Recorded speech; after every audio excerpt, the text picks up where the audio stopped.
مرتبہ سورہ حمد اور 3 مرتبہ سورہ توحید کی تلاوت فرما کر ان مرحومین کی ارواح کو ثواب سال فرما دیجئے۔ محمد عابد چھبر، ظہیر الحسن نقوی، کنیز فاطمہ بیگم، محسنہ بیگم، مبشرہ خاتون بنت فضل عباس جعفری، مبشرہ خاتون فضل عباس جعفری اور خانم رباب نقوی اور محمد علی نقوی بانی آستان زہرا، ان کی ارواح کو ثواب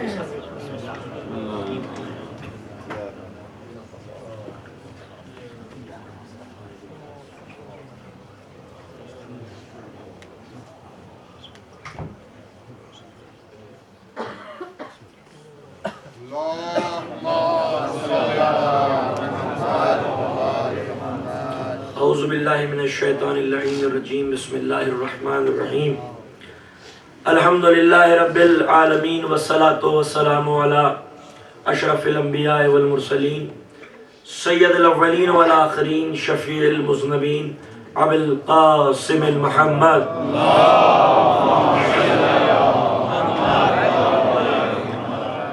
وخاتم النبیین و اہل بیتہ الطیبین الطاہرین المعصومین المظلومین المنتجبین ولعنۃ اللہ علی اعدائہم اجمعین، اما بعد فقد قال اللہ سبحانہ فی کتابہ المبین وہو اصدق الصادقین، بسم اللہ الرحمن الرحیم، ان الدین عند اللہ الاسلام۔ صلوات پڑھیں۔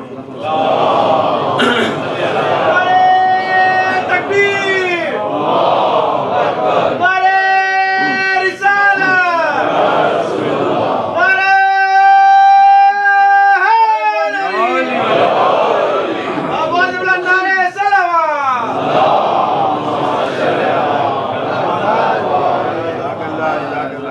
کرام، عزاداران امام مظلوم، کربلا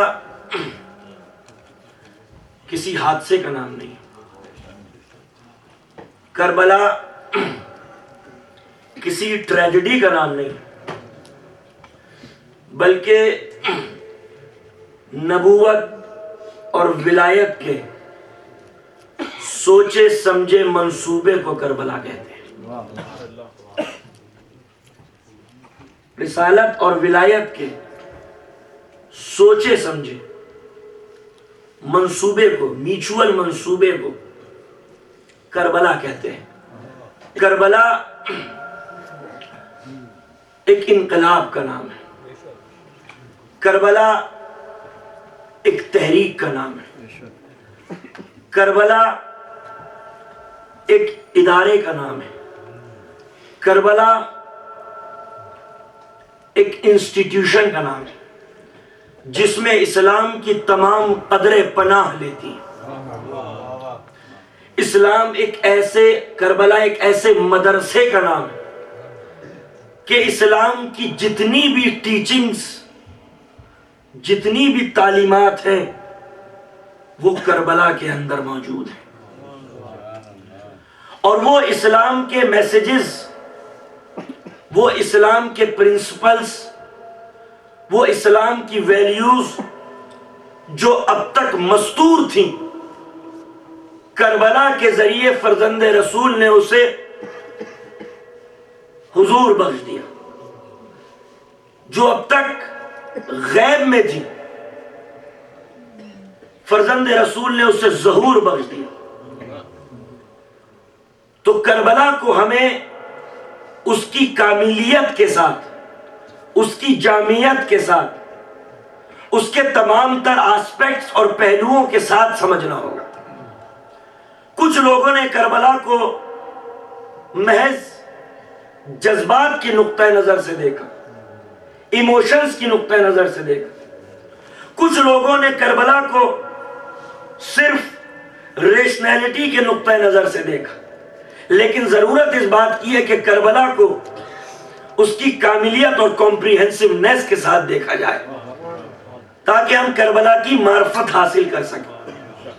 جیسے جوش ملی آبادی اور ہر پہلو اپنے آپ میں کامل پہلو ہے، ہر پہلو اپنے آپ میں کامل اور پرفیکٹ آسپیکٹ ہے، لیکن ضرورت اس بات کی ہے کہ کربلا کو ہم اس کے تمام تر آسپیکٹ کے ساتھ دیکھیں۔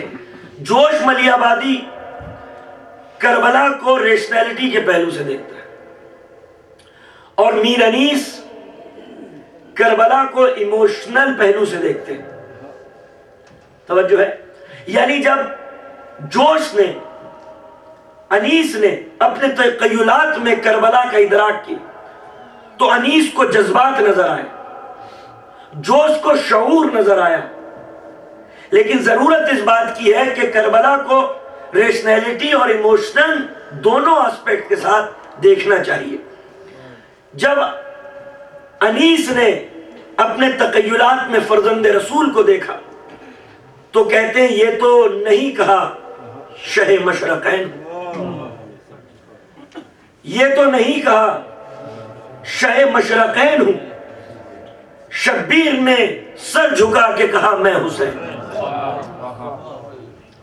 یہ ایموشنز، جذباتی پہلو، یعنی جب انیس امام حسین کا کربلا میں تعارف کرا رہے ہیں تو جذبات کے ساتھ کہ شاہ نے سر جھکا کے کہا میں حسین، لیکن جب جوش ملی آبادی تعارف کرا رہے ہیں تو وہ فتح اور کامرانی کا پہلو اس میں غالب نظر آتا ہے کہ جس کی رگوں میں آتش بدر و حنین ہے، جس سورما کا اس میں گرامی حسین ہے۔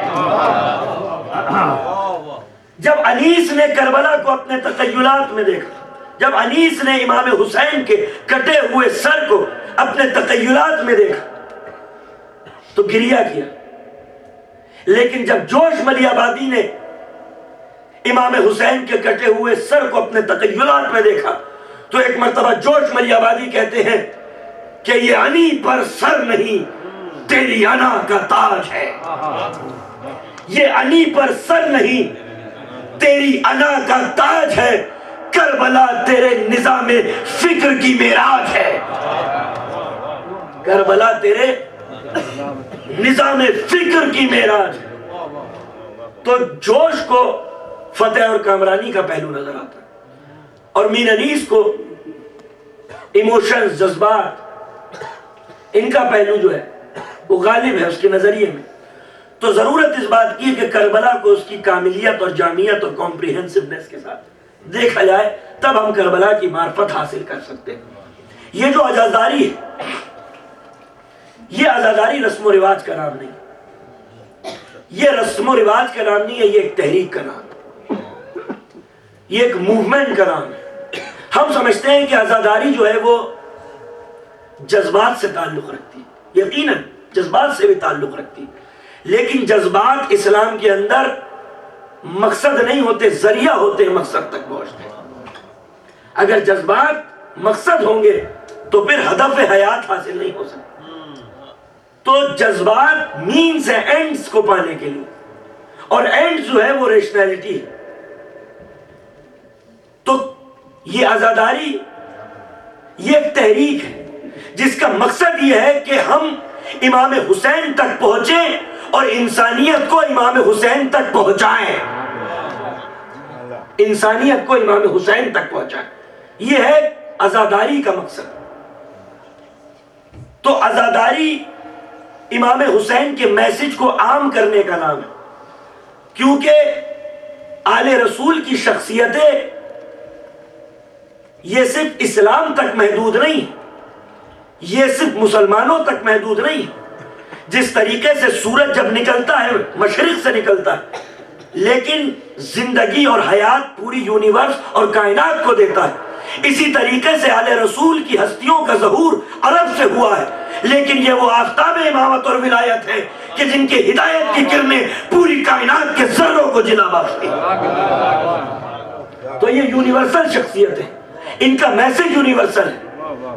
کربلا یونیورسل میسج کا نام ہے۔ تو جب کربلا یونیورسل میسج کا نام ہے، جب آل رسول کی تعلیمات یونیورسل ہیں، تو پھر آل رسول ہم تک محدود نہیں رہ سکتے۔ ضرورت اس بات کی ہے کہ آپ کی تعلیمات کو ہم غیر قوموں تک پہنچائیں کہ جہاں تک یہ آب حیات نہیں پہنچا ہے، اسی کا نام عزاداری ہے، اسی کا نام عزاداری ہے کہ امام حسین کے میسج کو ہم غیر قوموں تک پہنچائیں، اور اس کے لیے ہمیں ایک موومنٹ کا آغاز کرنا پڑے. ہمیں عزاداری کی فلسفی اور مقصد کو سمجھنا پڑے گا کہ عزاداری کا مقصد صرف یہ نہیں ہے کہ ہم غم بنا کے امام حسین کے غم کو فراموش کر دیں، بلکہ یہ ایک تحریک بننا چاہیے. اس کے ڈائنامزم کو ہمیں سمجھنا پڑے گا کہ عزاداری کس تحریک کا نام ہے کہ جو مردہ سماج کے اندر جرتوں کی روح پھونک دیتی، جو ہر وقت کے حر کو امام حسین کے لشکر میں شامل کر دیتی، جو ہر دور کے ظالم کو یہ تنبیہ کرتی ہے کہ تو مزید ظلم کرنے سے باز آ جائے. یہ عزاداری وہ عزاداری ہے جو مظلوم کو یہ یقین دلاتی ہے کہ تم تنہا نہیں ہو، بلکہ حسین کے عزادار تمہارے ساتھ ہیں.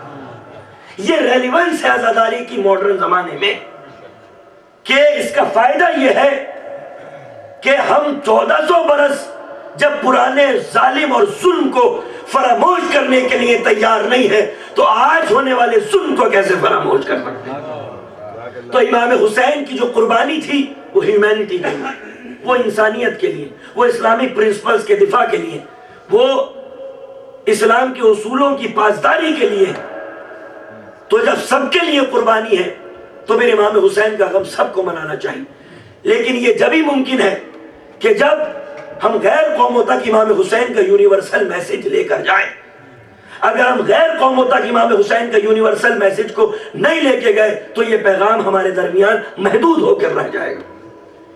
اور عزاداری کا مقصد ہی یہ ہے کہ یہ صرف ہمارے درمیان محدود نہ ہو، ورنہ حسین کے میسج کو یا غم منانے کے لیے مسجد کافی تھی. عزا خانوں کی بنیاد سید سجاد نے اور آل رسول نے اس لیے رکھی تھی تاکہ اس میں ہر مذہب اور ملت کا انسان آ کر بیٹھ سکتا ہے، اور امام حسین کا میسج عام ہو سکتا ہے. تو ضرورت اس بات کی ہے کہ ہم جب اپنے جلوس برآمد کریں تو امام حسین کے وہ میسیجز جو یونیورسل ہیں اس کا اظہار کریں. اور صرف جب جلوس برآمد ہو تو صرف شیعہ اس میں شامل نہ ہو. ہماری یہ کوشش ہونی چاہیے کہ جو بڑے بڑے کرسچن پریسٹ ہیں ان کو بتائیے کہ امام حسین کا مشن اور مقصد کیا تھا. جو اور لوگ ہیں جو اور دین اور مذہب سے تعلق رکھنے والے ان کے لیڈران ہیں ان کو بتائیے تاکہ وہ امام حسین کے جلوس میں شامل ہو کے یہ اعلان کر سکے کہ عزاداری شیعوں کی جاگیر نہیں ہے، عالم بشریت کے سرمایہ کو عزائے حسین کہتے ہیں. یہ سرمایہ ہے انسانیت کا.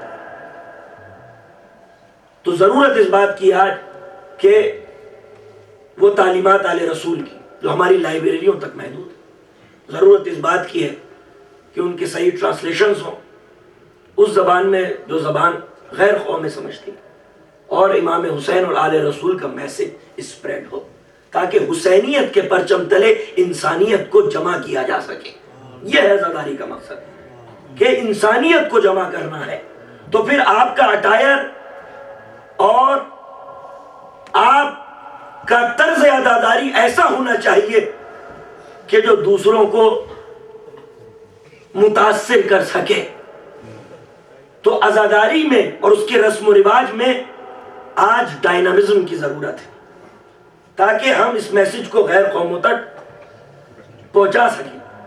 اگر کل ہم گھوڑوں پر سفر کرتے تھے اور ہوائی جہاز میں سفر کرتے تو پھر امام حسین کو کے مقصد اور میسج کو پہنچانے کا جو مینز ہے اسے بھی چینج ہونا چاہیے، وہ آج کے حساب سے ہونی چاہیے.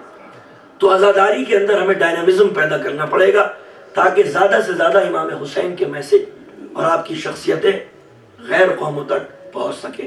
پروردگار عالم ہم لوگوں کو توفیق عنایت فرمائے کہ ہم امام حسین کے میسج کو سمجھیں اور اس کو انسانیت تک، انسانوں تک پہنچائیں، کیونکہ کربلا کا جو میسج ہے وہ انسانوں کے لیے. اگر آپ امام حسین کا خطبہ پڑھیں جو آپ نے مقام بیضا پر دیا ہے، مقام بیضا وہ مقام تھا کہ جہاں پر حر نے جب امام کو روکا ہے تو امام نے ایک چھوٹا سا خطبہ دیا جسے مقام بیضا کہا جاتا ہے. یہ خطبہ 2 چھوٹے چھوٹے پارٹس مرے لیکن پوری فلسفی کربلا کی اس کے اندر موجود ہے. توجہ کے ساتھ سنیے گا. کہ اور اگر جو باہر نوجوان ہے اگر وہ میری آواز سن رہے ہیں تو وہ اندر آ جائیں، کیونکہ یہ بہت امپورٹنٹ خطبہ ہے امام کا، کہ جو امام نے بیان فرمایا. امام کہتے ہیں کہ لوگوں جان لو کہ اگر کوئی مسلمان کسی جابر سلطان کو، کوئی مسلمان کسی انجس رولر کو اس حالت میں دیکھتا ہے کہ وہ حرام کو حلال کر رہا، وہ حرام کو حلال کر رہا، وہ حدود الہی معطل کر رہا، یعنی شریعت کو پامال کر رہا، وہ رسول اللہ کی سنت کا دشمن اور مخالف ہے. یہ 3 پوائنٹس ہو گئے جو اسلام اور مسلمانوں سے تعلق رکھتے ہیں. حرام کو حلال، حدود الہی کو معطل کر رہا ہے، رسول اللہ کی سنت کا دشمن ہے. پھر امام چوتھا پوائنٹ کہتے ہیں اور انسانوں پر ظلم ڈھا رہا، مسلمانوں پر نہیں، انسانوں پر ظلم ڈھا رہا. یعنی چوتھا پوائنٹ مولا کا ہے کہ جو انسانوں پر ظلم ڈھا رہا، کوئی مسلمان کسی جابر سلطان کو اس حالت میں دیکھے کہ وہ انسانوں پر ظلم ڈھا رہا ہے اور وہ اپنے قول اور فعل سے، اپنے سیئنگ سے اور ایکشن سے سرکمسٹینسز کو چینج کرنے کی کوشش نہ کرے، تو پروردگار عالم اس مسلمان کا حشر اس جابر سلطان کے ساتھ کرنے میں حق بجانب ہوگا. اس کا مطلب اگر مسلمان خاموش ہے، انسانوں پر ظلم ہو رہا ہے، مسلمان خاموش ہے اگر رسول اللہ کی سنت کی مخالفت ہو رہی ہے، مسلمان خاموش ہے اگر حدود الہی معطل کیے جا رہے ہیں، مسلمان خاموش ہے اگر حرام کو حلال کیا جا رہا ہے، تو پروردگار عالم اس مسلمان کو دوزخ میں ڈالے گا اسی جابر سلطان کے ساتھ. کیوں؟ کیونکہ ظلم پر خاموش رہنا ظلم کو بڑھاوا دینا. ہم ماتم کرتے ہیں اس لیے تاکہ ہم دنیا کو بتا سکیں کہ آج کا ظالم ہوشیار ہو جائے کہ بیدار قوم ہے کہ جو مظلوموں کے اوپر ظلم ہونے نہیں دے. یہ ہے آج کی ماڈرن ٹائمز میں عزاداری کی ریلیونس، کہ یہ کس طریقے سے اورینٹیشن کرتی ہے. خمینی صاحب نے یہی کہا تھا نا کہ ایران کا انقلاب نہیں آتا اگر عزادار نہیں ہوتے. یہ ہے ماڈرن ٹائمز میں عزاداری کی. پھر امام فرماتے ہیں کہ لوگوں جان لو انہوں نے رحمان کی اطاعت کو چھوڑ کر شیطان کی اطاعت اختیار کر لی اور اللہ کے عہد و پیمان کو انہوں نے توڑ دیا. اب مولا نے 2 پوائنٹ بہت امپورٹنٹ کہے. مولا کہتے ہیں انہوں نے زمین میں کرپشن پھیلایا، زمین میں کرپشن پھیلایا ہے. اور اگلا پوائنٹ مولا کہتے ہیں اور مال غنیمت کو اپنے لیے مخصوص کر لیا. اب آپ دیکھیں کہ امام حسین کا یہ انقلاب اور قیام انسانیت سے کیسے تعلق رکھتا ہے. اور اس کا پوائنٹ یہ ہے کہ امام فرمائے کہ انہوں نے زمین پر کرپشن پھیلایا. یہ ہے سوشل انجسٹس. انہوں نے مال غنیمت اپنے لیے مخصوص کر لیا. یہ ہے اکانومک ان ایکویلٹی. یعنی امام حسین کا جو قیام تھا وہ صرف اسلامی شریعت اور سنت کے تحفظ کے لیے نہیں تھا بلکہ سوشل انجسٹس اور اکانومک ان ایکویلٹی کے خلاف تھا، جس پر آج کا ہر انسان یقین رکھتا ہے. اگر دنیا کو یہ پتہ چل جائے کہ امام حسین نے جو جان دی تھی وہ سوشل انجسٹس اور اکانومک انیکوالٹی کے خلاف دی تھی، تو یقین مانیے کہ ہر وہ انسان جس کے سینے میں دل دھڑکتا ہے اور جو ان ویلیوز پر یقین رکھتا ہے وہ امام حسین کا عزادار بن جائے گا. یہ امام حسین کے یونیورسل میسج کا یونیورسل تبلیغ. آج اس بات کی ضرورت ہے. آج ضرورت اس بات کی ہے کہ ہمارے پاس ایسے ریسرچ سینٹرز ہونے چاہیے کہ جو ایک پورے موومنٹ کے طور پر، مشن کے طور پر کام کرے تاکہ غیر قوموں تک امام کی تعلیمات پہنچ سکے جو پہنچی ہی نہیں. آپ مجھے کوئی ایک ایسا نہج البلاغہ کا ٹرانسلیشن نہیں دکھا سکتے جس سے آپ مطمئن ہو جائیں. اس کا مطلب اتنی بڑی قوم ہے اور جو ان کا پہلا امام ہے، ان کا جو سب سے قیمتی سرمایہ نہج البلاغہ، اس کا انگریزی ٹرانسلیشن ہی آج تک صحیح سے نہیں ہوا. غلط کہہ رہا ہوں میں تو بتائیے کیوں؟ کیونکہ اکیڈمک کام پر توجہ ہی نہیں دی گئی. آل رسول کی تعلیمات جو انسانیت کا سرمایہ ہے اس کو لوگوں تک پہنچایا ہی نہیں گیا. اگر جارج ارداغ نے کتاب لکھی امام پہ تو اس لیے کیونکہ وہ خود اس کی مادری زبان عربی تھی اور اس نے آل رسول کے جو کلامات تھے، ان کی ٹیچنگز تھی، ان کو عربی میں پڑھا تھا، اس لیے وہ متاثر ہو، کیونکہ اس کی دس رس میں تھی. وہ لبنان میں رہتا تھا لیکن اگر کوئی ان ممالک میں رہ رہا ہے تو اس کو تو وہی زبان سمجھ میں آئے گی نا کہ جو وہ جانتا ہے. تو لہذا ضرورت اس بات کی کہ جو علمی سرمایہ ہے اہل بیت کا اس کو انسانیت تک پہنچایا جائے. تو عزاداری کا مقصد یہ ہونا چاہیے کہ جو یونیورسل پہلو ہے ان کی شخصیتوں کا اور ان کی قربانیوں کا وہ دنیا کے سامنے اجاگر کیا جائے. ورنہ یہ امام کے مقصد اور مشن کا قتل ہوگا. یقین مانیں اگر ہم نے ایسا نہیں کیا تو یہ امام کے مشن کا قتل ہو. تو امام نے قربانی کیوں دی؟ سوشل انجسٹس اور اکانومک انیکوالٹی. یہ ہیں وہ یونیورسل ویلیوز جن کی تحفظ اور پاسداری کے لیے فرض رسول نے اپنی جان قربان کر دی. آج کیونکہ مولا امام حسن مجتبی علیہ السلام کی شہادت کی تاریخ خطیب اول نے ان کی فضیلتوں کو بیان کر دیا. میں یہ امپورٹنٹ میسیج دینا چاہتا تھا. اور ایک یہ بھی آپ لوگوں سے التجا ہے کہ کل آخری مجلس ہے, رسول اللہ کی شہادت کی تاریخ ہے, وفات کی نہیں شہادت کی تاریخ ہے. کیونکہ معصوم شہید ہوتا ہے, معصوم طبعی موت نہیں مرتا ہے. معصوم طبعی موت نہیں مر سکتا ہے, یا تو تلوار سے یا زہر سے, اور جس تک تلوار اور زہر نہیں پہنچی وہ آج تک زندہ ہے. کیونکہ معصوم کہتے ہی اسے ہے جو مادیت پر اپنا اقتدار کل رکھتا ہو, فزیکل باڈی پر اپنا اقتدار کل اور تسلط رکھتا ہو. وہ چاہے تو پوری عمر کچھ نہ کھائے, وہ چاہے تو پوری عمر کچھ نہ پیے, وہ چاہے تو پوری عمر نہ سوئے. وہ کھاتا ہے تاکہ آپ کے لیے نمونہ عمل بنے, وہ پیتا ہے تاکہ آپ کے لیے ایگزامپل بن سکے, وہ سوتا ہے تاکہ آپ کے لیے ایگزامپل بن سکے. تو کل اس میں ضرور تشریف رہا, اس لیے کیونکہ اگر اس میں ہماری ایبسنٹ لگ گئی تو جتنی بھی پریزنٹ لگی ہوئی اب تک سب کینسل ہو جائیں گی. کیوں؟ کیونکہ افضل البشر اللہ کے بعد اگر کوئی بزرگ ترین ہستی ہے تو وہ ذات مصطفیٰ ہے.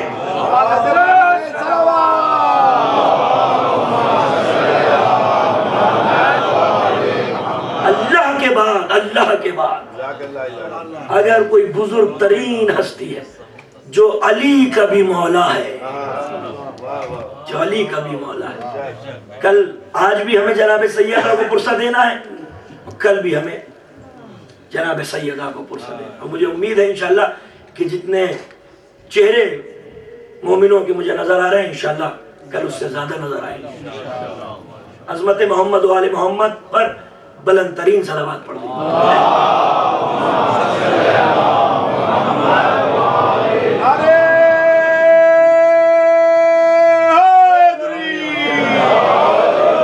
حسن مجتبی رسول کا وہ بیٹا جو اس خاندان رسالت سے تعلق رکھتا ہے کہ جب مدینہ کے مسجد کے اندر مناظرہ ہو رہا تھا تو میرے مولا نے اپنے خاندان پر فخر کرتے ہوئے یہی کہا تھا کہ حاکم شام تو میرے سامنے اپنے خاندان پہ فخر کر رہا ہے, میرے سامنے اپنے خاندان پہ, حاکم شام اپنے خاندان پہ فخر کر رہا تھا. تو میرے مولا نے مسکرا کے کہا کہ تو میرے سامنے اپنے خاندان پہ فخر کر رہا ہے تو سن کہ میں اپنا شجرہ اپنے باپ علی سے لے کے آدم تک اور اپنی ماں فاطمہ سے لے کر حوا تک ببانگے دہل تیرے دربار میں بیان کرتا ہوں. میں اپنا شجرہ اپنے باپ علی سے لے کے آدم تک اور اپنی ماں فاطمہ سے لے کے حوا تک ببانگے دہل تیرے دربار میں بیان کرتا ہوں. تو اپنا شجرہ میرے کان میں آ کے سنا دے.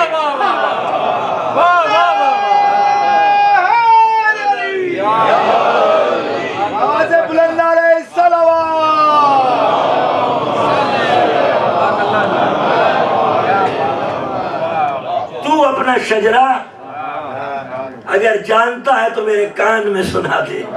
توجہ ہے, یہ وہ رسول کا بیٹا ہے کہ جب چادر کسا کے اندر آنے سے پہلے جب سلام کرتا ہے تو رسول کہتے ہیں علیک السلام یا ولدی و یا صاحب حوضی، اے میرے بیٹے تجھ پہ بھی سلام. یعنی جواب تو دے رہے ہیں مگر حسن کا قصیدہ بھی پڑھ رہے ہیں. علیک السلام یا ولدی و یا صاحب حوضی، اے میرے بیٹے تجھ پہ سلام ہو، اے حوض کوثر کے مالک تجھ پہ سلام ہو. اس کا مطلب کہ رسول نے کہا کہ حسن میرا بیٹا ہے. حسن میرا بیٹا ہے. کیوں؟ کیونکہ مباہلہ کے میدان میں قرآن نے حسنین کو رسول کا بیٹا بنا دیا تھا. قرآن کے پاس اتھارٹی ہے، جس کو چاہے بیٹا بنا دے، جس کو چاہے ولدیت سے نکال دے. نوح کے بیٹے کے لیے کہا لیس من اہلک، یہ تیری آل سے نہیں ہے، اور حسنین کو رسول کا بیٹا بنا دیا. یہی وجہ ہے کہ علی بھی ان کو اپنا بیٹا نہیں کہتے تھے. تاریخ اٹھا کے دیکھیے، ہمیشہ یہی کہتے تھے کہ یہ رسول کے بیٹے ہیں. رسول بھی یہی کہتے تھے کہ علی تو میرے بیٹوں کا باپ ہے. یہی وجہ ہے کہ جنگ صفین میں جب محمد حنفیہ کو آگے آگے رکھتے تھے اور حسنین کو پیچھے پیچھے رکھتے تھے تو محمد حنفیہ نے آ کے شکوہ کیا کہ بابا آپ مجھے آگے آگے رکھتے ہیں، حسنین کو پیچھے پیچھے رکھتے ہیں. میرے مولا نے فرمایا اس لیے کیونکہ تو میرا بیٹا ہے، حسنین رسول اللہ کے بیٹے ہیں. تو میرے ہاتھ ہے، حسنین میری آنکھیں ہیں، اور آنکھوں کا تحفظ ہاتھوں سے کیا جاتا ہے، ہاتھوں کا تحفظ آنکھوں سے نہیں کیا جاتا.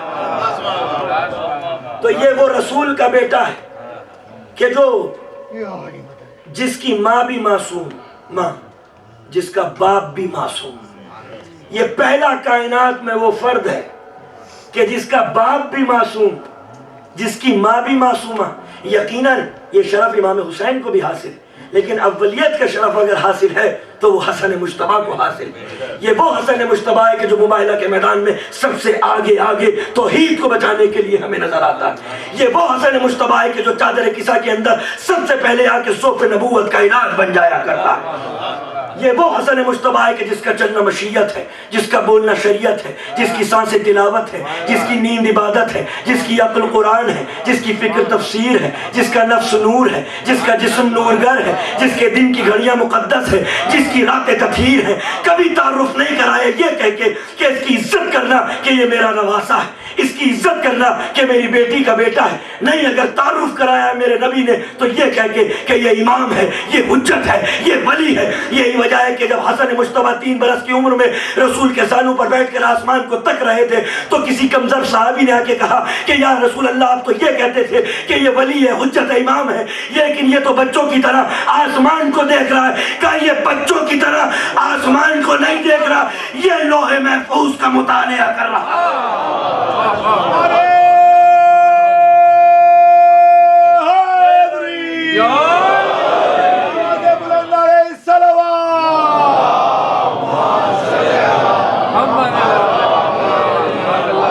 ہمارے بچے ماؤں کی گودوں میں بیٹھ کر لوح محفوظ کا مطالعہ کیا کرتے. حسنین کو کاندھے پر بٹھا کر زلفیں ان کے حوالے کر دی رسول اللہ نے، یہ بتانے کے لیے کہ دیکھو اگر دونوں کے اندر اختلاف ہوتا نا تو کوئی ادھر لے جاتا کوئی ادھر لے جاتا، مگر جس سمت میں حسن لے جاتا ہے اسی سمت میں حسین لے جاتا ہے. یہ بتانے کے لیے کہ جس طریقے سے آنکھیں دو ہوتی ہیں منظر ایک ہوتا ہے، اسی طریقے سے دو ذہن ہے مگر ہدف حیات ان دونوں کا ایک ہے.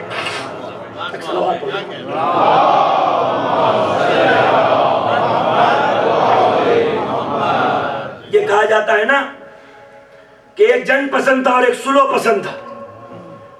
رسول نے بتا دیا دونوں کو زلف حوالے کر کہ دیکھو جو اس کا نظریہ وہ اس کا نظریہ، جو اس کی فطرت وہ اس کی فطرت، جو اس کی عادت وہ اس کی عادت، جو اس کی قصلت وہ اس کی قتلت، جو اس کے اطوار وہ اس کے اطوار، جو اس کا کردار وہ اس کا کردار. حدیث قصہ میں بتایا کہ جب حسن مجتبیٰ آتے ہیں تو کیا فرمایا؟ انی اشم عندک رائحۃ طیبۃ کانہا رائحۃ جدی. رسول اللہ صلی اللہ علیہ وآلہ وسلم، اے اماں میں ایک ایسی پاک اور میٹھی خوشبو محسوس کر رہا ہوں جیسے میرے نانا رسول اللہ کی. حسن مجتبیٰ کا فرسٹ ریئیکشن یہ ہے کہ جب وہ گھر کے اندر آتے ہیں تو نانا کی خوشبو محسوس کرتے ہیں اور کہتے ہیں انی اشم عندکی رائحۃ.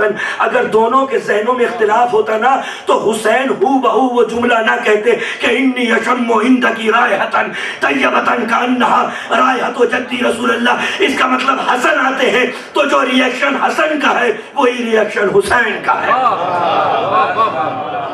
کہ میں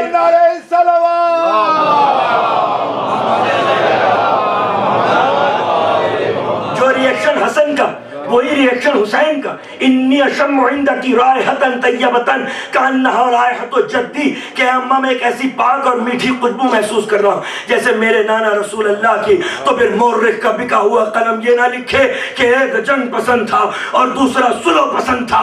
عصمت نے فیصلہ کر دیا کہ یہ سلو کر کے بھی میدان کربلا کا حسین ہے اور یہ جنگ کر کے بھی میدان سلو کا حسن ہے.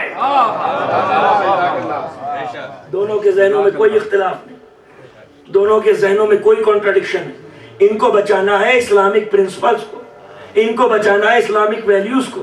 اب اگر وہ سلو کر کے بچتی ہے تو امام سلو کریں گے, اگر وہ جنگ کر کے بچتی ہے تو امام جنگ کریں گے. مقصد ایک, سلو لوگوں کی سمجھ میں نہیں آتی, سلو پر نہیں پڑھنا ہے. بس ایک شعر مجھے یاد آ رہا ہے کسی شاعر کا کہ سکون و امن کا پروردگار آیا ہے, سکون و امن کا پروردگار آیا ہے, گلے میں پہنے امامت کا ہار آیا ہے. حسن کی سلو پہ تم شک کرو تو حیرت کیا, تمہیں رسول پر کب اعتبار آیا ہے.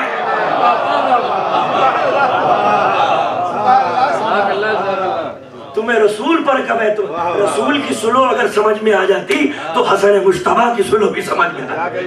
جب رسول کی سلو سمجھ میں نہ آئی تو حسن کی سلو کیا سمجھ میں آئی. ہو بہو رسول جیسے, سیرت و صورت و کردار و رفتار و گفتار میں بالکل رسول کی کاپی. اس لیے کیونکہ اس فیملی میں صرف 3 تصویریں ہیں, یا تو محمد کی تصویر یا علی کی تصویر یا فاطمہ کی تصویر, تیسری کوئی تصویر نہیں. یا علی کی تصویر یا محمد کی تصویر. خواتین جتنی ہیں فاطمہ الزہرا کی تصویر, چاہے زینب ام کلثوم ہو اور جناب سکینہ ہو, جناب فاطمہ کبریٰ ہو, جناب فاطمہ صغریٰ, سب فاطمہ کی تصویر. باقی جو ہیں وہ یا تو علی کی تصویر یا مصطفیٰ کی تصویر. اب آپ دیکھیں مولا علی کے 2 بیٹے حسن اور حسین. حسن ہو بہو پیغمبر کی شبیہ اور حسین ہو بہو علی کی تصویر.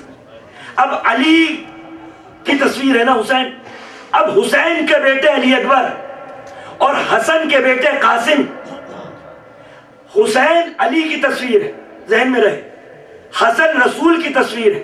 حسن کے بیٹے قاسم علی کی تصویر, اور حسین کے بیٹے علی اکبر حسن کی تصویر رسول کی تصویر. تو جیسے جیسے نسل در نسل آگے بڑھتا چلا جائے گا سلسلہ, یا تو مصطفیٰ کی تصویر نظر آئے گی یا علی کی تصویر نظر آئے گی. تو حسن مجتبیٰ ہو بہو جو ہے اولی الامر ہے. اولی الامر کون ہوتا ہے؟ جو کہہ دے تو ہو جائے, کن فیکون کی منزلوں پر فائز. میرے بھائی نے بیان کیا, اس کو میں اردو میں بھی بیان کر دیتا ہوں کہ پوچھا کہ تدریجاً بتائیں کہ دنیا میں طاقتور چیزیں کیا ہیں. کہا کہ پتھر سب سے زیادہ طاقتور ہے, لیکن پتھر سے زیادہ طاقتور ہے لوہا جو پتھر کو توڑ دیتا ہے. لوہے سے زیادہ طاقتور ہے آگ جو لوہے کو گلا دیتی ہے, اور آگ سے زیادہ طاقتور ہے پانی جو اس کو بجھا دیتا ہے, اور پانی سے زیادہ طاقتور ہے بادل جو پانی کو لیے پھرتے ہیں, اور اس سے زیادہ طاقتور ہے ہوائیں جو بادلوں کو لے کر پھرتی ہیں, اور اس سے زیادہ طاقتور ہے امر کہ جو بادلوں کو چلاتا ہے, اور اس سے زیادہ طاقتور ہے اولی الامر کہ جو حکم دیتا ہے ہو جا تو ہو جاتی ہے.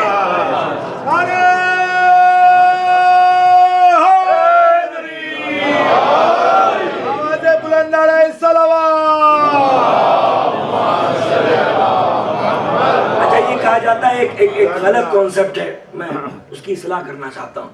ہمارا غلط عقیدہ یہ ہے کہ ہم سمجھتے ہیں کہ صرف امام حسین کی نسل سے امامت ہے اور امام حسن کی نسل میں امامت نہیں ہے. یہی سمجھتے ہیں نا, یہ غلط تصور ہے. امام حسین کی نسل میں بھی امامت ہے اور امام حسن کی بھی نسل میں امامت. ہو سکتا ہے نیا پوائنٹ ہو, لیکن بزرگ علماء اس کو بیان کرتے تھے. حسن, امام حسن کی بیٹی ہے جناب فاطمہ, کیونکہ یہ پیغمبر کی تصویر ہے نا. امام حسن پیغمبر کی تصویر, آپ کی بیٹی ہے فاطمہ جو کس کی زوجہ ہوئی؟ امام زین العابدین کی. ولادت کس کی ہوئی؟ امام محمد باقر کی. امامت پھر امام حسن کی نسل میں آ گئی. جس طریقے سے رسول کی نسل بیٹی سے چلی ہے نا, اسی طریقے سے حسن کی نسل میں جو امامت آئی ہے وہ بیٹی کے ذریعے آئی ہے, کیونکہ رسول کی تصویر. تو امامت امام حسن کی نسل میں بھی, اور امام حسین کی نسل میں، کیونکہ دونوں میں کوئی فرق نہیں. آپ نے کہا کہ ہوئز حسن بھی ہونا چاہیے، لیکن عجیب و غریب بات یہ ہے کہ ان میں سملیرٹی اتنی ہے کہ حسن اور حسین میں کوئی فرق نہیں. جو حسین ہے وہ حسن ہے، جو حسن ہے وہ حسین. یہ ہے مفہوم اہل بیت کہ یہ ایک دوسرے کی تصویر ہے، آئینے، ایک دوسرے کا ریفلیکشن ہے. اولون محمد، اوسطون محمد، آخرون محمد، کلون محمد، یہ سب کے سب محمد ہیں.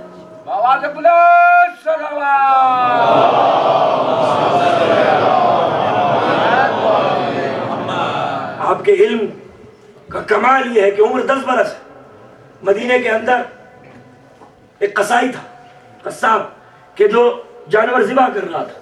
اچانک اس کے کانوں میں کسی کی چیخ اور چلانے کی آواز آئی. دوڑتا ہوا گیا تو دیکھا ایک شخص مرا ہوا پڑا ہے.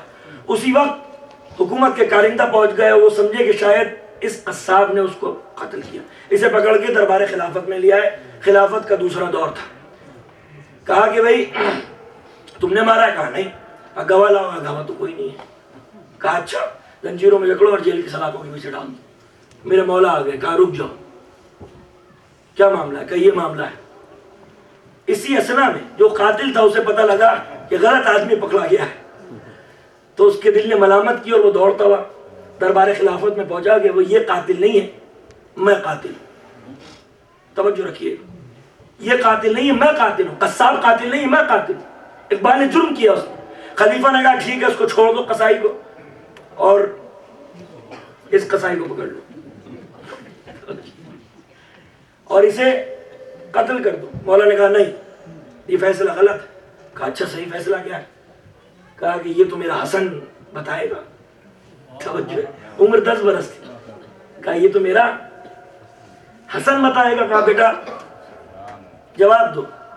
کہا کہ بابا اسلام کی شریعت کا اور عدالت کا یہ تقاضا ہے کہ اس قصاب کو بھی معاف کر دیا جائے جس نے قتل ہی نہیں کیا ہے، اور اسے بھی چھوڑ دیا جائے جس نے اقبال جرم کیا. کہا کیوں بیٹا ہے؟ تمہارے فیصلے کی بنیاد کیا ہے؟ کہا قرآن مجید.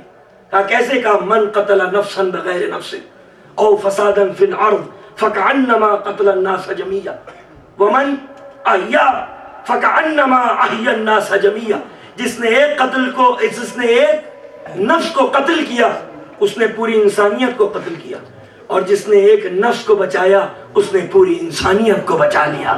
تو جہاں اس نے ایک نفس کو قتل کیا ہے وہاں ایک نفس کو بچایا بھی ہے، لہذا نظام اسلامی اس کو معاف کرتا ہے. یہ وہ فیصلہ ہے جو امام نے 10 برس کی عمر میں کیا. سخاوت جیسے آپ نے بیان فرمایا، سخاوت ایسی جیسے باپ کی سخاوت، جیسے آل رسول کی صفتوں اور ان کے گھرانے کا شعار ہے کہ جیسے یہ سقی تھے، جیسے امام حسن صاحب شقی ہے کہ جب حاکم شام آیا ہے مدینے کے اندر تو دولت بانٹنا شروع کی. ہم نے کچھ تھوڑا مختلف پڑھا ہے کہ جب دولت بانٹنا شروع کی تو بار بار نظر اٹھتی ہیں دروازے کی طرف پلٹ جاتی ہیں، نہ جانے کس کی آمد کا انتظار ہے. صبح سے لے کے شام ہو گئی، حاکم شام دولت تقسیم کر رہا ہے، لیکن بار بار نظر اٹھتی ہے دروازے کی طرف. اچانک جب شام ہوئی تو فرزند رسول تشریف لائے. حاکم شام کہتا ہے فرزند رسول آپ بے فکر رہیں، جتنی دولت میں نے مدینے والوں میں بانٹی ہے اس سے زیادہ دولت نکال کے آپ کے لیے رکھی. مولا نے سوچا ہوگا دولت میری ہے اور مجھے ہی بانٹنے آیا ہے. اچانک امام نے محسوس کیا کہ نماز کا وقت آنے والا، مغرب کا. امام آمادہ نماز ہوئے. حاکم کی پشت پر ایک زرخرید غلام کھڑا ہوا تھا. اس نے دیکھا کہ مولا آمادہ نماز ہے تو دوڑتا ہوا گیا اور امام کے جوتوں کو، شوز کو سیدھا کر دیا کہ مولا جوتے پہن لیجئے. مولا نے اس کو دیکھا کہ غلام اس کا ہے لیکن خدمت میری کر رہا ہے، نمک اس کا کھا رہا ہے، حق میرا ادا کر رہا. امام نے حاکم کو دیکھا، حاضرین کو دیکھا، زر و جواہر کو دیکھا، سونے اور چاندی کے سکوں کو دیکھا، اور مولا فرماتے ہیں جاہی آج سے ساری دولت تیری ہے. مولا یہ بتا دینا چاہتے ہیں حاکم جتنی دولت تو مجھے فرزند رسول سمجھ کے دیتا ہے، جتنی دولت تو مجھے علی کا بیٹا سمجھ کے دیتا ہے، جتنی دولت تو مجھے زہرا کا بیٹا سمجھ کے دیتا ہے، جتنی دولت تو مجھے حسین کا بھائی سمجھ کے دیتا ہے، اتنی دولت تو ہم اپنی جوتیوں کو ٹھیک کرنے والے کو دے دیا کرتے.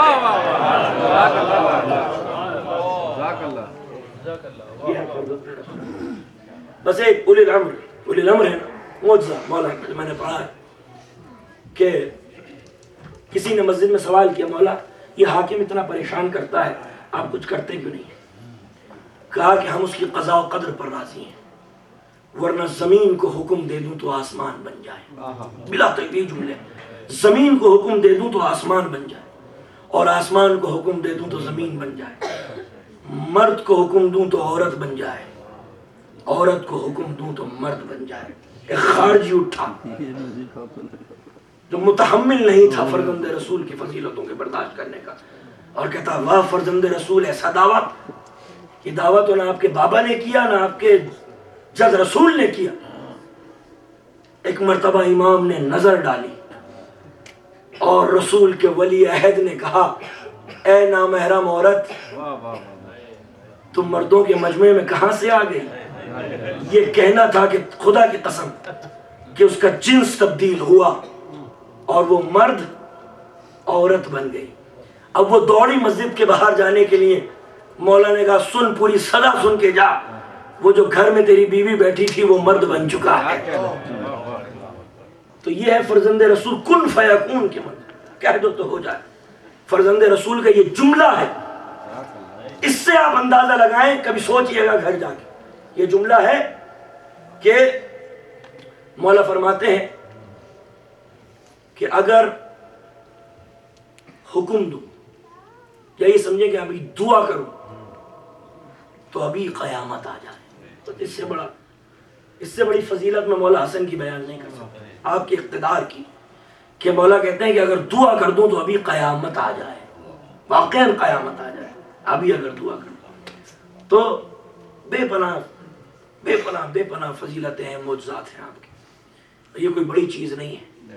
ظاہر سی بات ہے کہ اللہ جس کو فضیلت دے دے، اور اللہ جسے اقتدار کل دے دیتا ہے، وہ جو چاہے کر سکتے ہیں، لیکن وہ وہی چاہتے ہیں جو اللہ چاہتا ہے، اور اللہ بھی وہی چاہتا ہے جو یہ چاہتے ہیں. بس یہ عجیب و غریب کچھ مسئلہ ہے کہ جب وہ کوئی کام کرتا ہے تو یہ کہتے ہیں کہ ہم نے کیا ہے، اور جب یہ کوئی کام کرتے ہیں تو وہ کہتا ہے کہ تم نے نہیں کیا، ہم نے کیا. وَمَا رَمَيْتَ إِذْ رَمَيْتَ وَلَكِنَّ اللَّهَ رَمَى، کہ تم نے کنکڑیاں نہیں پھینکی، یہ ہم تھے، ہماری قوت نافذہ تھی جو تمہارے ہاتھوں سے کنکڑیاں پھینکوا رہی. تو یہ فرزند رسول ہے کہ جو بالکل پیغمبر کی تصویر ہے، اور آپ کے علم کے وارث ہے، اور جملہ صفتوں کے وارث ہے، آپ کے اقتدار کے وارث ہے، آپ کی قدرت کے وارث ہے. تو یہ جو معجزہ میں نے بیان کیا، ہو سکتا ہے کہ کچھ لوگ اس کو نہ سمجھ پائیں گے یہ کیسے ممکن، اور کہیں یہ غلو تو نہیں ہے، اور یہ کہیں جھوٹ تو نہیں ہے. خدا نخواستہ ایسی بات نہیں. اس لیے کیونکہ اگر آپ واقعا مطالعہ کرنا چاہتے ہیں تو میں آپ کو ایک کتاب کا حوالہ دے دیتا ہوں کہ آپ آیت اللہ شہید مرتضی مطہری کی کتاب پڑھیے گا، فلسفہ ولایت. اس فلسفہ ولایت میں انہوں نے آخر میں جو باب قائم کیا ہے وہ ہے ولایت تکوینی. تو وہ ہے ولایت کے 3 درجے ہوتے ہیں: ولایت مودت، ولایت امامت اور زعامت، اور ولایت تکوینی یا ولایت تصرف. یہ 3 درجے ہیں ولایت. انشاءاللہ کبھی موقع ملا تو ولایت پہ گفتگو کی جائے گی، اور قرآن مجید سے میں اس کو ثابت کر سکتا ہوں کہ یہ 3 درجے اہل بیت سے تعلق رکھتے ہیں. کہ ولایت مودت کیا ہے کہ ان سے محبت کرو، ان کی اتباع کرو. ولایت امامت کیا ہے کہ شریعت میں ان کو اپنا امام سمجھو. اور ولایت تکوینی کیا ہے کہ پروردگار عالم نے اپنا اقتدار ان کو دے دیا. آیت اللہ مطہری نے سیپریٹ تینوں ٹاپکس پہ باب قائم کیے، اور مدلل گفتگو کی، مدلل ود آرگومنٹس، قرآن اور حدیث کی روشنی. تو بہرحال ممکن ہے کہ یہ کسی کا سلیبس نہ ہو، کیونکہ سلیبس الگ الگ ہوتے ہیں. کلاس 1 کا سلیبس اور ہوتا ہے، کلاس 10 کا سلیبس اور ہوتا ہے. ظاہر سی بات ہے اگر فرسٹ کلاس کا بچہ 10ویں کلاس کی کتاب اٹھا کے دیکھے گا تو اس کی کچھ سمجھ میں نہیں آئے گا. لیکن حدیث میں وارد ہوا ہے کہ اگر کوئی فضیلت تمہاری سمجھ میں نہ آئے جو ہم سے تعلق ہے تو یہ مت کہو کہ ایسا نہیں ہے، بلکہ تم یہ کہو کہ اللہ بہتر جانتا ہے، یہ میری سمجھ سے باہر ہے. اس کا انکار مت کرو. اگر تم نے انکار کیا تو کافر ہو جاؤ. امام کی حدیث موجود ہے، تو لہذا بہت فضیلت ہے. ظاہر سی بات ہے کہ رسول اللہ کی حدیث موجود ہے کہ اگر ابو ذر کو پتہ چل جاتا کہ سلمان کے دل میں کیا ہے تو اس کو قتل کر دیتے ہیں. جب ابو ذر جیسا شخص جو 9 ایمان پر فائز درجے پر، اور سلمان 10ویں ایمان کے درجے پر فائز، جب وہ متحمل نہیں ہے کہ سلمان کا ایمان کہاں پہنچا ہوا ہے، تو ظاہر سی بات ہے کہ ہم ان چیزوں کو نہیں سمجھ سکتے کہ جو میٹا فزیکل ہے یا حدود بشر سے ماورا۔ تو یہ عرفہ کا سبجیکٹ ہوتا ہے، عرفان کا سبجیکٹ ہوتا ہے۔ تو لہذا حسن مجتبیٰ جو رسول اللہ کی جملہ فضیلتوں کے اور صفتوں کے وارث ہے اور رسول اللہ کی تصویر ہے، اور رسول کو بھی زہر دیا گیا۔ اہل سنت بھائی بھی ہمارے متفق ہے کہ ہاں زہر دیا گیا، اور اسی طریقے سے فرزند رسول کو بھی زہر دیا۔ آپ یاد رکھیں عرب کتنا ہی ذلیل کیوں نہ ہو، زہر دینے کا عادی عرب کا بھی نہیں رہا۔ یہ عرب کا طریقہ ہی نہیں تھا کہ وہ زہر دے، وہ تلوار سے جنگ کرتا تھا۔ یہ زہر دینا رومن امپائر کا طریقہ کار تھا کہ جب بادشاہوں کو مسندوں پر سے ہٹانا ہوتا تھا تو وہ زہر کا استعمال کرتے تھے۔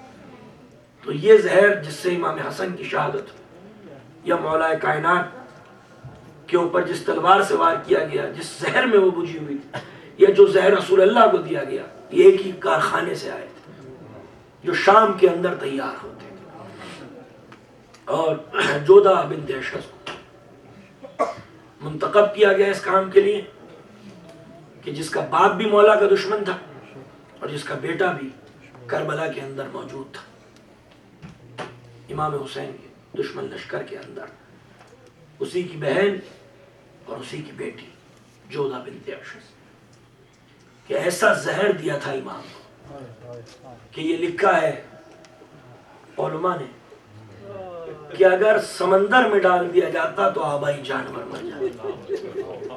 کئی دفعہ زہر دیا میرے مولا، تڑپتا ہوا میرا مولا قبر رسول پر آتا تھا اور شفا یاب ہو جاتا تھا۔ 7 یا 8 مرتبہ 9 مرتبہ حسن مجتبیٰ کو زہر دیا تھا۔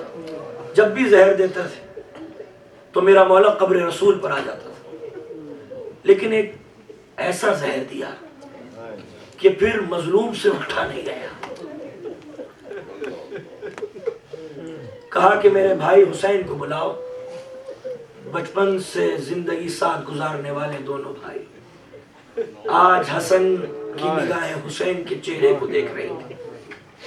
اسی اثنا میں فرزند رسول کے کلیجے کے ٹکڑے کٹ کٹ کر تشت طاعہ میں گرنے لگے۔ فرزند رسول نے جب دیکھا نا، امام حسین نے دیکھا کہ بھائی حسن کے کلیجے کے ٹکڑے کٹ کٹ کر جو خون اگل رہا اور کلیجے کے ٹکڑے کٹ کٹ کر تشت طاعہ میں گر رہے ہیں، تو فرزند رسول گریہ فرمانے لگے، امام حسین رونے لگے اور اپنے بھائی حسن کو سینے سے لگا لیا، اور حسن مجتبیٰ کہتے ہیں حسین تم میرے اوپر رو رہے ہو، لا یومو کا یا ابا عبداللہ، اے حسین جیسا تیرا دن ہے ایسا دن کسی کا دن نہیں ہے۔ ہاں حسین میرے تو کلیجے کے ٹکڑے ہوئے ہیں، مگر تیرے تو گوشت کے ٹکڑے کربلا کی بن میں منتشر ہو جائیں گے۔ اسی لیے تو 12ویں امام نے زیارت نہیہ میں فرمایا تھا نا کہ میں سلام ہو میرے جد پر کہ جس کے جسم کے گوشت کے ٹکڑے گھوڑوں کی سموں سے لپٹ کر بہت دور تک چلے گئے۔ جزاک اللہ جزاک اللہ، مولا کوئی غم نہ دے سوائے غم امام مظلوم کے۔ اے حسین لا یومو کا یا ابا عبداللہ، جیسا تیرا دن ہے ایسا کسی کا دن نہیں، اس لیے کیونکہ جب میرا دم نکلے گا تو میرا قاسم میرا بیٹا میرے سرہانے موجود ہوگا، مگر اے حسین جب تیرا دم نکلے گا تو کوئی بیٹا تیرے سرہانے نہ ہوگا، بلکہ 3 برس کی سکینہ تیرے سرہانے موجود ہو۔ جزاک اللہ جزاک اللہ، حاضر اللہ یومو کا یا ابا عبداللہ، اے حسین میرے جنازے پر تو زینب برقع پہن کر آئے گی، مگر جب تیرے جنازے پر آئے گی تو زینب کے سر پہ چادر نہ ہو۔ جزاک اللہ جزاک اللہ، لا یومو کا یا ابا عبداللہ، اے حسین میرے جنازے پر تیر ہوں گے، تیرا جنازہ تیروں کے اوپر ہوگا۔ آزادارو روح مفارقت کر گئی، انا للہ و انا الیہ راجعون، کوہرام مچ گیا۔ آزادارو غسل دیا گیا، حسن مجتبیٰ کو کفنایا گیا، جنازہ چلا، عباس علی کا شیر جنازے کو کاندھا دے رہا، فرزند رسول امام حسین جنازے کو کاندھا دے کر آگے بڑھ رہے۔ امام کی وصیت تھی کہ مجھے رسول اللہ کے پہلو میں دفن کر دینا، اور اگر ظالم دفن نہ ہونے دے تو جنت البقیع میں میرے ماں کے پہلو میں مجھے دفن کر دینا۔ عزاداروں کوئی ایسا جنازہ بتاؤ، کوئی ایسا جنازہ بتاؤ جو دفن ہونے کے لیے قبرستان تو گیا ہو مگر دفن نہ ہو سکا، سوائے فرزند رسول کے وہ کس کا جنازہ ہے کہ جو دفن ہونے کے لیے قبرستان گیا مگر دفن نہ ہو سکا۔ آج ہزاروں حسن مجتبیٰ کی ایک شہادت نہیں ہے، حسن مجتبیٰ کی 2 شہادتیں ہیں۔ ایک بار حسن زہر سے شہید ہوئے، دوسری مرتبہ حسن تیروں سے شہید ہوئے۔ جزاک اللہ، مولا کوئی غم نہ دے سوائے غم امام مظلوم کے۔ ہاں زدارو جب مروان نے تیر روانہ کیے اور فرزند رسول کے جنازے کے اندر تیر پیوست ہونے لگے تو ایک مرتبہ علی کے بیٹے کو جلال آیا۔ عباس نے غیظ و غضب کے عالم میں کہا کیا تم نے میرے آقا کو لاوارث سمجھ رکھا ہے؟ ارے اس کا عباس موجود ہے۔ یہ کہہ کر عباس دوڑتے ہوئے گھر کے اندر گئے، ننگے پیر گھر کے اندر گئے، تلوار کو بے نیام کیا۔ ایک مرتبہ جب زینب نے یہ منظر دیکھا تو کہتی ہے ام کلثوم قیامت آ گئی، آج پہلی مرتبہ عباس نے مجھے سلام نہیں کیا، پہلی مرتبہ مجھے سلام نہیں کیا۔ امام نے کاندھے پر ہاتھ رکھ دیا، اے عباس تجھے ہمارے حق کا واسطہ تلوار نہ چلا۔ جزاک اللہ، مولا کوئی غم نہ دے سوائے غم امام مظلوم کی۔ یہ جنازہ واپس آ گیا، دفن نہیں ہوا، گھر کے اندر آ گیا۔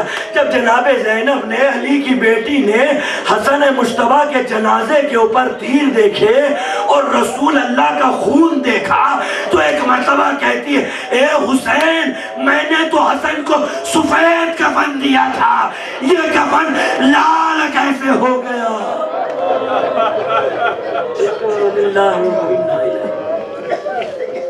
رزق بقضائه وتسليمه اللهم اغفر للمؤمنين والمؤمنات والمسلمين والمسلمات الأحياء منهم والأموات تاب بيننا وبينهم بالخيرات إنك مجيب الدعوات إنك على كل شيء قدير. ماتم شبیر